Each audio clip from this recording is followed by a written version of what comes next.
काय का शौचालयामध्ये एका कुटुंबाने चक्क आपला संसार त्या ठिकाणी शौचालयात थाटलेला आहे मुंबईमध्ये. काय बरं घर नाही म्हणून? घर घर तयार केलं. हे तर 6 लाख लोक फुटपाथवर झोपतात. अन्न वस्त्र निवारा घटनेचं मूल तत्व होतं. बगर निवाराचं कोणी राहता कामा नये, बगर अन्नाचं कोणी राहता कामा नये, बगर वस्त्राचं कोणी राहता कामा नये. आणि तुमचे कॅमेरे तिकडे जात नाही. तुमचे कॅमेरे मंत्र्याच्या घरावर दिसतात, नाहीतर एखाद्या अभिनेत्याच्या घरावर. तुम्ही कुठे दाखवता? स्टोरी केली का 6 लाख लोकांची? कधी केली नाही. मग यानं काय राऊतनं काय म्हटलं, राणे काय बोलते, 2 राण्यामधला वाद दाखवा. दुसरं राहिलं काय टीव्हीवर काय दिसतं?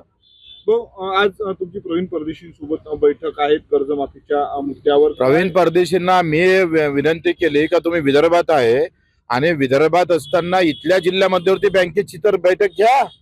इथल्या जिल्हा मध्यवर्ती बँक कशा चालतात, कशा अडचणीत येतं.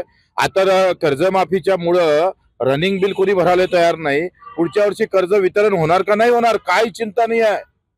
ते आम्ही म्हटलं तर बैठक लावली 5:30 वाजता.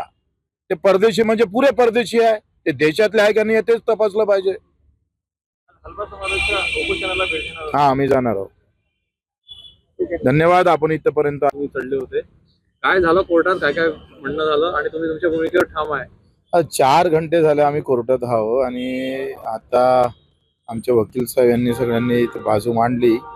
पकड वॉरंट होता, पकड वॉरंट रद्द झाला, पण 500 रुपये दंड दिलेला आहे. 500 रुपये दंडवर आता पुढची तारीख आम्हाला जानेवारी महिन्यातली भेटली आहे.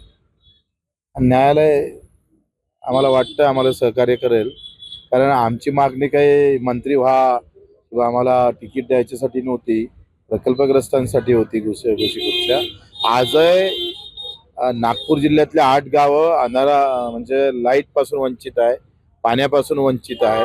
मुख्यमंत्री राहतं त्याच्यापासून फक्त 25 किलोमीटरवर असणारे गावं आजही प्रकल्पग्रस्त तिथं मरत आहे. म्हणजे इथे कॅबिनेट मंत्री, केंद्राचे मंत्री आहे, दुसऱ्या इकडे तुमचे मुख्यमंत्री आहे, ते बावनकुळे साहेब इकडे पालकमंत्री आहे, त्यांच्यासोबत 2दा बैठकी झाल्या. ते काहीच करत नाही. कुठेतरी रेतीचा एखादा निर्णय घेते, नाही तर अधिक दुसरा कुठला तरी. रेतीशिवाय त्यांना दिसतच नाही, प्रकल्पग्रस्त दिसत नाही. आम्ही चक्रा मारतोय कोर्टात आणि प्रकल्पग्रस्त काही लोक यांच्या आंदोलकाच्या बाजूने उभं न राहताय जातीपाती धर्माच्या राजकारणात गुंतून जातात बिचारे. आम्हाला टोले घ्यावं लागतं. आता 2-3 वर्ष या कोर्टात आंदोलन केल्यावर